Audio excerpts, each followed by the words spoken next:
우리 하나님의 말씀 보도록 하겠습니다. 누가복음 20장 9절에서 19절까지 말씀입니다.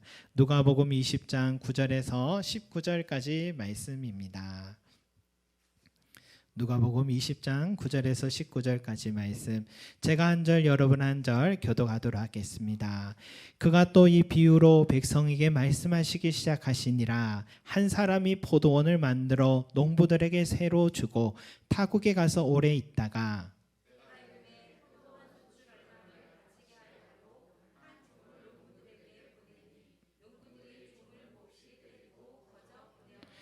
다시 다른 종을 보내니 그도 몹시 때리고 능욕하고 거저 보내었거늘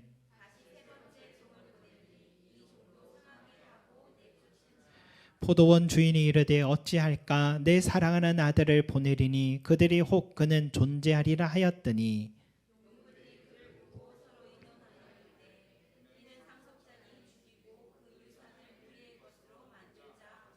포도원 밖에 내쫓아 죽였으니라. 그런즉 포도원 주인이 이 사람을 어떻게 하겠느냐.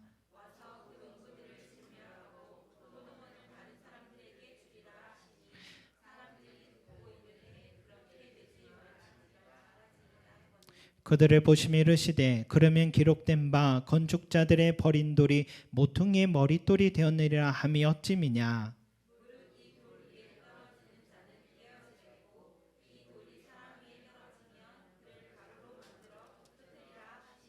같이 서기관들과 대제사장들이 예수의 비유는 자기들을 가리켜 말씀하심인 줄 알고 즉시 잡고자 하되 백성을 두려워하더라. 아멘. 여러분, 우리가 지난주에도 예수님의 이 비유의 말씀을 보면서 말씀 앞에서 사람들인 두 가지의 반응으로 나타나는 것을 보게 되었습니다. 나는 예수님의 말씀 앞에서 어떤 반응을 보여가며 살아가는가 돌아보는 시간을 가졌습니다. 오늘 주님께서 나에게 주신 말씀 앞에서 거부하고 내 삶의 예수님 모습을 없애려는 종교 지도자들 같은 사람이 있는 반면에 그 말씀이 나를 위한 말씀으로 구원을 얻게 하는 진리의 말씀으로 받아들이면서 그런 일이 제발 일어나지 않게 하소서라고 반응하는 사람들이 있었습니다. 여러분, 오늘 이 자리에 있는 우리 송림 제자교회 모든 성도들은 오늘 후자와 같은 신자들이 되시기 바라겠습니다. 그리스도인 되시기 바라겠습니다. 요즘 우리 주일학교 친구들 보면 참 배울 점이 많아요. 11월 5일 날 노예 성경고사 대회를 준비하면서 매일마다 하루에 20문제씩 공부를 하며 단톡에 올려요. 여러분, 요즘은 매일 일정 분량 시험도 치르고 있습니다. 여러분, 우리 어른들도 성경 퀴즈 대회에서 이렇게 준비했던가 그런 생각이 들어요.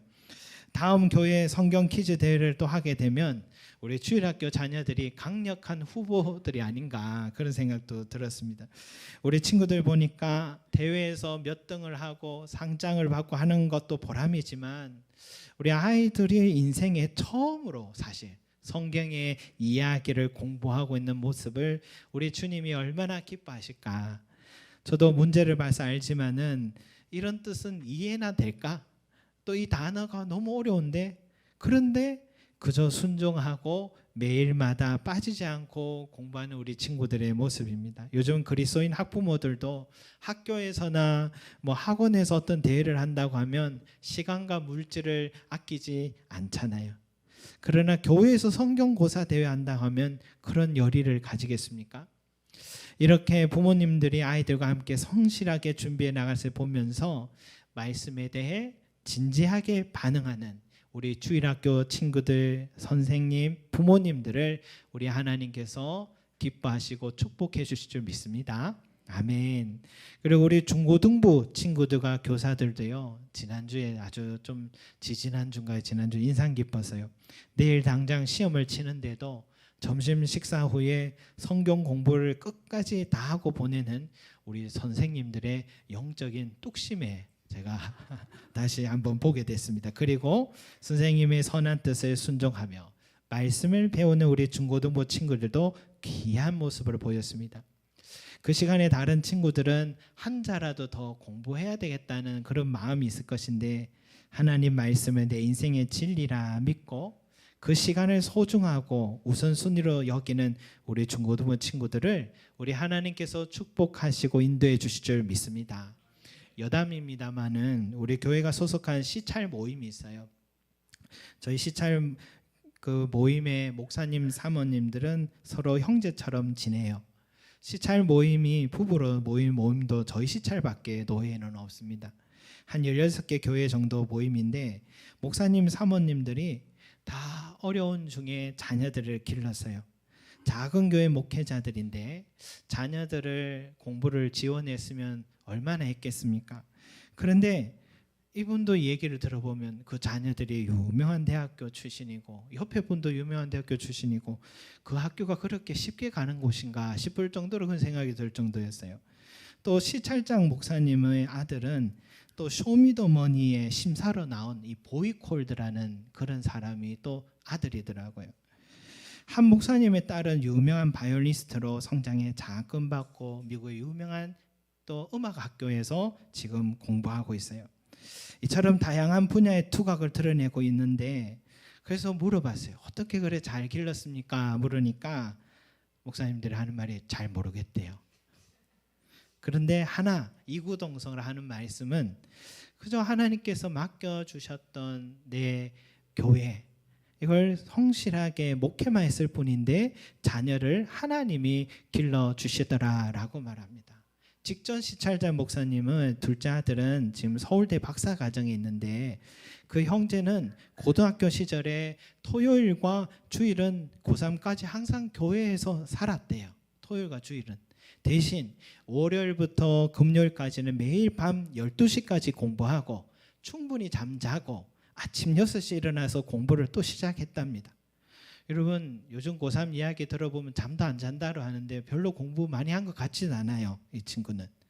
그런데 비결은 뭐냐? 주말은 교회와 신앙생활에 집중하고 공부할 때는 공부하고 놀 때는 확실히 놀았다는 거. 그게 비결이었습니다.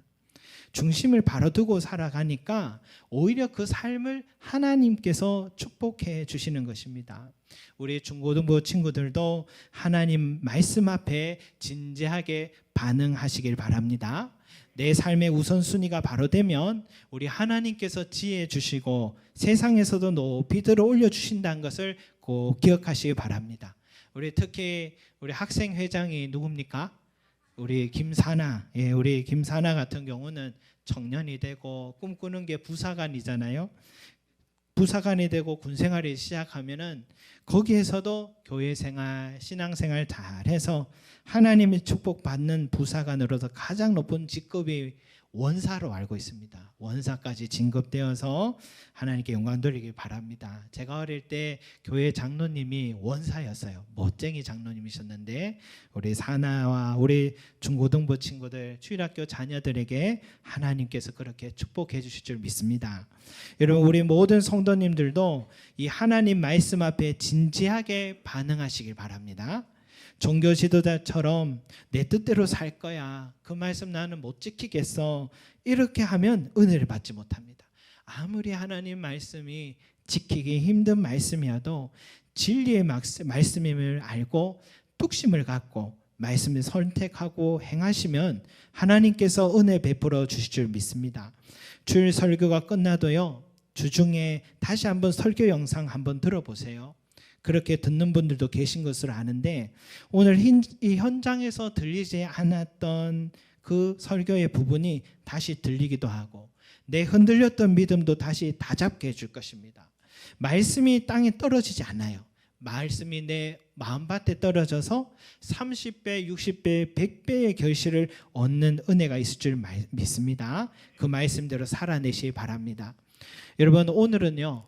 이 비유의 또 다른 메시지를 한번 살펴보려고 하는데 모든 비유가 다 그렇듯이 이 비유도 다양한 색깔을 비추고 있습니다. 품고 있는 것 같아요.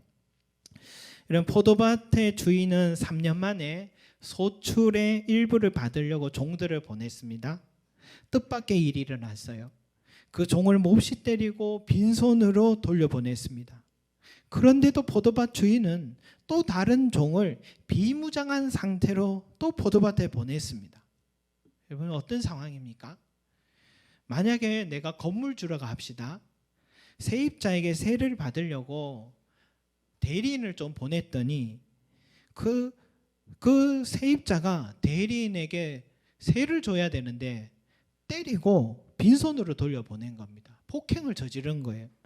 여러분 그러면은 나는 건물주로서 다른 대리인을 아무 일 없다는데 또 보내겠습니까? 어떻게 해야 됩니까? 경찰에 바로 신고를 해야 되잖아요. 여러분 지금 포도밭 주인도 맡고 온 첫 번째 종의 이야기를 들어보고 이 사람 대화해서 안 될 사람이네 파악을 해야죠. 그런데도 포도밭 주인은 아무 일 없었던 것처럼 두 번째 종을 보내고 그도 몹시 맞고 능욕당하고 빈손으로 돌아왔는데 세 번째 종을 또 보냅니다.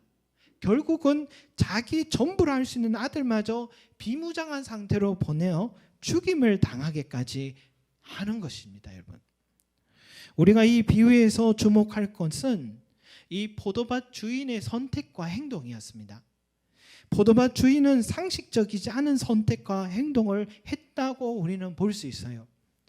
모세의 율법에서 뭐라 합니까? 눈에는 눈, 이에는 이라고 하잖아요. 내 눈을 상하게 한 그 사람은 그 사람의 눈도 나 눈처럼 똑같이 상하게 해줘야 돼요. 내 이빨을 깨뜨린 그 사람은 그 사람 이빨도 뽑아버려야 돼요. 여러분 이게 성경의 모세의 율법에 있는 법입니다. 여러분 이런 법은 빨리 우리나라에 도입이 필요한 것 같습니다. 여러분 살인을 저질러 놓고 심신미약 상태라 하면서 감형을 받는 게 말이 됩니까?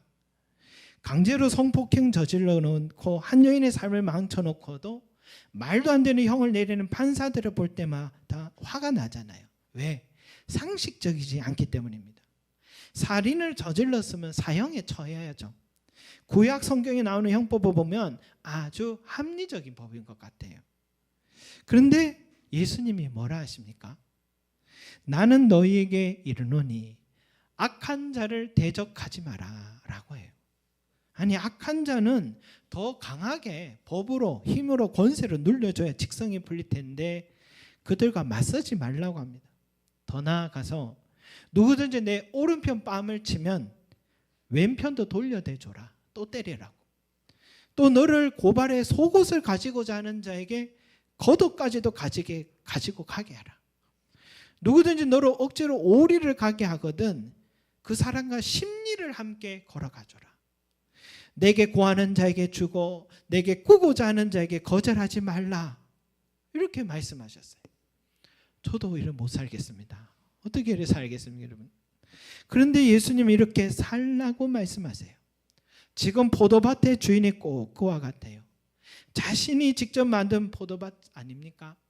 다 투자하고 설비하고 모든 것을 돈을 들였잖아요. 소작농들은 거저 와서 일만 할 수 있는 환경을 다 마련해 줬어요. 소출의 대부분이 아니에요. 몇 대 몇도 아니에요. 일부분만 나에게 주고 나머지는 너희가 다 써라. 생활 충분히 1년 할 수 있게 해줬어요. 그러면 고마워하고 자기 역할을 했어야 되는데 그들은 도리어 주인에게 빈손으로 돌려보내고 때려 돌려보내고 능욕하고 상처까지 입혀서 돌려보내는 것입니다. 여러분 이런 저들을 참는 것도 바보 같은데 자기 아들마저 무장도 시키거나 경호원도 붙여주지 않고 그냥 보낸 이 포도밭 주인의 마음을 우리가 어떻게 이해해야 되겠습니까? 여러분 오늘 예수님은 지금 이 비유를 통하여서 하나님 아버지의 마음을 지금 표현하고 계신 것입니다. 하나님께서 우리를 향해 그렇게 참으시고 또 참으시고 참으셨다라는 것을 말해주고 있습니다. 구약 성경에 그런 법이 쓰여 있다면 그것은 너희가 악하기 때문에 그렇게 모세가 기록한 것이다 라고 주님 말씀하셨죠. 우리 하나님은 끝까지 사랑하시는 하나님이셨다라고 말씀하십니다. 그 아버지를 닮아서 아들마저 자기의 온 생명을 그 위험한 것을 알매도 불구하고 바쳐 죽기까지 참으시고 기다려주시고 용서하시는 삶을 사시는 것입니다. 그리고 주님이 이런 말씀하신 거예요. 너희가 내 제자가 되려면 너희도 내 아버지처럼 또 나를 본받아서 오래 참고 기다려주고 인내하라고 말씀하고 계신 것입니다. 그래서 오리를 같이 가자면 십리를 같이 가고 오른편 뺨을 치면 왼편도 돌려대고 구워달라고 하면 구워주라고 말씀하고 계신 겁니다. 오늘 예배 전에 지율이가 목사님 지난번에 교회 누가 와서 돈통을 열어보는 사람이 있었다 했잖아요. 그 사람이 누구예요? 그러길래 돈통이 아니라 저기 뒤에 캐비넷을 열어보았다는 거지. 그 사람이 누구예요? 그러길래 가끔씩 돈을 좀 달라는 사람이 찾아오기는 해. 그런데 지율이가 이렇게 물어요. 목사님 그래서 늘 돈을 주셨어요? 그랬어요. 처음에는 줬는데 사실은 잘 안 줬던 것 같아요. 주면 또 올까 봐. 지율의 질문에 살짝 당황을 했어요. 너는 구워달라는 그 사람에게 구워줬느냐 하는 말씀처럼 말씀대로 행했느냐라는 질문으로 저에게 다가와서 당황을 좀 했었습니다. 여러분, 예수님은 이 비유를 통해 우리에게 하나님 아버지의 성품을 닮으라고 말씀하고 계십니다. 다니엘도 틈만 나면 흠잡을 데 없나 싶어 늘 끌어내리는 사람 알았지만, 그래서 억울하게 사자굴에 들어갔지만 그는 자기 자신을 방어하려고 항번하려고 하거나 자기를 헐뜯는 사람과 똑같은 대적하거나 보복하려지 않았습니다.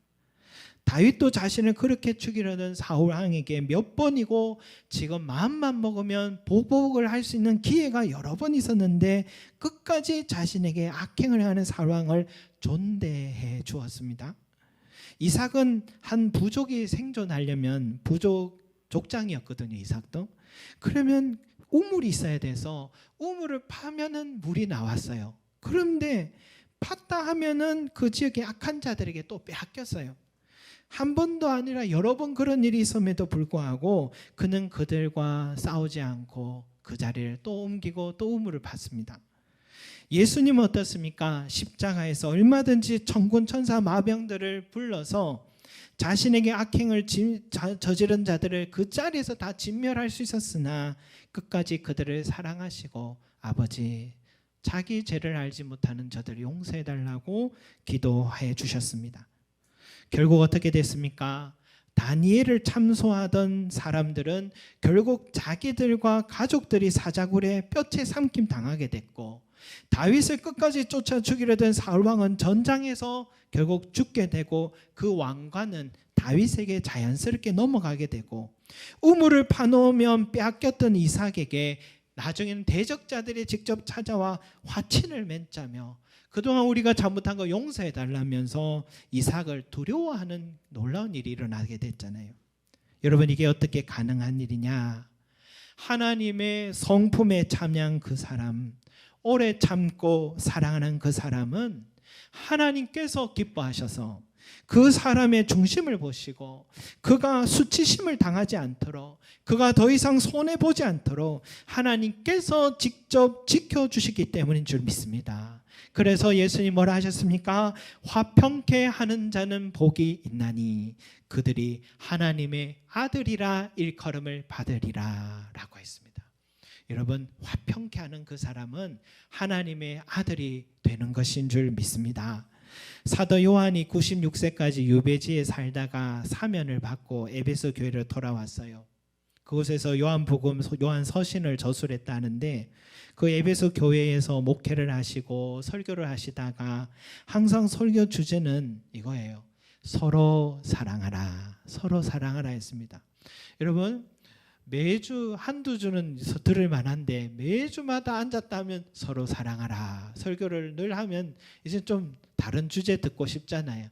그래서 제자들이 스승님 좀 다른 주제의 설교 좀 해주시면 안 되겠습니까? 부탁을 하니까 알겠다고, 그래 하겠다고 하는데 그 다음 주에 또 설교 강단에 올라가서 이렇게 설교했습니다. 내가 너에게 새로운 말씀을 전한다. 서로 사랑하라 그랬답니다. 여러분, 우리가 그리스도인으로서 최고의 올라가고 하는 자는 목표점이 있지 않습니까? 그것은 사랑하는 사람이 되는 것입니다. 그게 우리 그리스도인으로서 최고의 경지입니다. 하나님께서 끝까지 우리를 사랑하셨기 때문에, 예수님께서 우리를 끝까지 사랑하셨기 때문에 우리도 본받아 사랑하고 또 사랑하는 바로 그 삶이 우리가 도달하고자 하는 이 땅에 살아가는 목표입니다, 여러분. 그래서 바울은 아무리 방언을 하고 예언을 하고 천사의 말을 한다 해도 사랑이 없으면 울리는 꽹과리와 같다라고 말씀하셨습니다. 우리는 이렇게 질문할 수 있습니다. 그러면 이 이기적인 세상에서 내가 너무 손해보지 않습니까? 이 세속적인 세상에서 적당하게 사랑하고 이해하고 용서해야지, 그렇게 살아가면 누가 내 삶 책임져 줍니까? 바로 그런 자에게 주님이 이렇게 말씀하신 거예요. 내가 다 안다. 우리 아버지께서 다 알고 계신다. 너희가 그 헌신과 수고와 희생을 다 알고서 내가 너에게 갚아주겠고, 내가 너희를 부끄럽지 않게 만들어주겠고, 내가 너희를 그들 앞에서 높이 들어 올려줄 것이다 라고 말씀하신 것입니다. 그래서 예수님은 오늘 이 비유에 말씀하신 거예요. 건축자들의 버린 돌이 모퉁이의 머릿돌이 되었느니라. 무슨 말입니까? 분명히 그렇게 사랑하고 살면, 그렇게 내가 참고 용서하고 살게 되면 분명히 내 삶도 손해를 보고, 때론 내가 건축자들의 버린 돌과 같이 참 비참함을 느끼는 인생이 된 것 같지만, 그러나 그 건축자가 쓸모없는 돌 같아서 버린 돌이 나중에는 그 건축물의 모퉁이 돌이 된 것처럼, 너희가 나를 본받아 손해보고 용서하고 이해해주고 참아내면 결국 하늘에 계신 아버지께서 너희 삶을 귀하게 사용해 주시고 축복해 주시고 너희를 아프게 했던 그들 앞에서 당당하게 높여주실 것이라고 말씀하신 것입니다. 예수님도 바보같이 사랑하시다가 악한 자들의 계략대로 매맞으시고 조롱받으시고 십자가에 달려 죽기까지 당하셨지만, 결국 하나님께서 어떻게 하셨어요? 그 버림받은 돌 같은 예수님을 다시 부활로 살리시고 승천하셔서 하나님 보좌 우편에 앉으시고 우주 모든 만물의 왕으로 세워주시고 역사의 주관자가 되게 하시고 심판자의 자리에 이르게 하신 것입니다. 여러분, 이것이 건축자의 버린 돌이 모퉁이 돌이 된다라는 뜻입니다. 한경직 목사님께서 후배 목회자들이 한경직 목사님께 물었대요. 목사님, 일생을 목회해 오셨는데 목회란 무엇입니까? 하고 물으니 목사님은 3가지 정도로 정의할 수 있겠다. 첫 번째는 참는 것이다. 두 번째는 참는 것이다. 세 번째도 참는 것이다. 오늘날 설교를 잘하는 목사는 많은데 오래 참는 목사는 적은 것 같습니다 라고 얘기하셨대요. 여러분, 우리도 그리스도인으로서 한 교회에 살아가다 보면 여전히 가장 힘든 것은 참는 것입니다. 사랑은 오래 참고 라고 해서 참는 것이 사랑입니다. 사랑은 감정이 아니라 의지다라는 것이죠. 저도 목회를 해보면서 가끔은 내가 권면을 해드릴까 하는 그런 때가 있어요. 그런데 참습니다. 때가 될 때까지 참습니다. 때론 끝까지 참는 게 잘한 것 같다는 생각도 듭니다. 내가 말하는 것보다 주님께서 그에게 말씀하는 것이 더 강력하다는 것을 깨달을 때가 많습니다. 만약에 그때 내가 못 참고 말했다면 그 사람은 뭐라 할까요?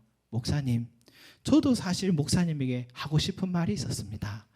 여러분, 이렇게 되면 서로 얼마나 당황스럽겠습니까, 여러분? 우리는 모두 누군가 판단하고 가르칠 수 있는 자격은 없습니다. 흠없으신 예수 그리스도만이 가르쳐 줄 수 있는 것입니다. 우리가 할 수 있는 일은 기도하는 일뿐인 줄 믿습니다. 그 영혼을 위해 기도해 주시고, 목회자가 실수를 해도 위에서 기도해 주시고, 내 형제 자매가 잘못된 길을 걸으면 그를 위해 기도해 주시고, 누군가 나에게 싫은 언행으로 내 마음을 아프게 할 때도 주의 나라를 위하여, 주의 몸된 교회를 위하여 그를 위해 기다려주고 참아준다면 우리 주님께서 그 마음 기억해 주시고 축복해 주실 줄 믿습니다. 내 마음은 마치 건축자의 버린 돌과 같이 비참하고 손해본 것 같아도 우리가 하나님의 성품을 닮으려고 하고 사랑하고 인내하고 참게 된다면 하나님께 그 사람을 축복해 주실 것입니다. 그는 화평케 하는 하나님의 자녀이기 때문입니다. 오늘 우리 포도밭 주인이 뭐라 합니까? 어찌할까? 내 사랑하는 아들을 보내리니. 참고 이보다 더 참을 수 있겠습니까? 내 아들까지도 보내기까지 참은 이 아버지 하나님의 마음, 여러분 우리도 본받으셔서 그 마음대로 우리도 살아가시고 하나님의 자녀가 되시는 저와 여러분이 되시기를 간절히 소망합니다. 기도드리겠습니다. 사랑과 은혜가 많으신 우리 아버지 하나님, 우리가 주님을 본받게 하여 주시고 아버지의 마음을 본받게 하여 주셔서 한 종을 보냈는데 빈손으로 오고 맞고 돌아와도 또 종을 보내고, 능력당하고 맞고 돌아와도 또 종을 보내고, 상함을 입고 왔는데도 아들마저 보내는 이 아버지 하나님의 사랑을 우리가 다시 한번 묵상하게 하여 주셔서 우리도 그렇게 끝까지 사랑할 수 있는 자 되게 하여 주시고 하나님의 자녀가 되는 자 되게 하여 주셔서 하나님의 나라를 위하여서 때로는 내가 참기 힘들고 또 순종하기 힘들어도